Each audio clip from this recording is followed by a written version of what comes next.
What are some of your main tenets of training and education when it comes to your people? I think in this career, what's most important is scenario-based training. To get as real as you can get, implied stress and pressure that comes from me, the trainer, or the other people that I'm teaching how to train, because there's no way to duplicate getting shot. There's no way to duplicate being in some of these situations. So I took calls for service and added a little twist when I would do 3 days of scenario-based training with an individual to try to really put them under pressure. And at the end, whether they made mistakes or not, I wouldn't call them out during this because we're not out on the street. We're in a controlled environment. And I would say, tell me the goods and the bads of what you just did. And I would let them list them. And then I would give them my perspective on the goods and the bads. If we had to, we would do the scenario again to make sure that we could start embedding it into them properly.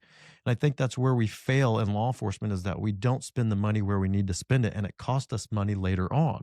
And so these basics of just really giving them the pressure that I know because of the calls that I've been in, because of life, is where it changes. And so I had so many deputies in my time that I've trained call me in an evening and say, hey, you remember that scenario that we did? Blah, blah, blah. Tonight, almost identical. I had that call for service and I got to thank you.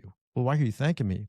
Because I went back and I reverted to the training that we had that night and I replayed it quickly in my brain to do the right thing. That gives me chills just talking about it right now, because that's how you save lives, not just on law enforcement, but the civilians that we deal with every day. That's what we're out there to do, is save their life and protect them and give them the help that they need.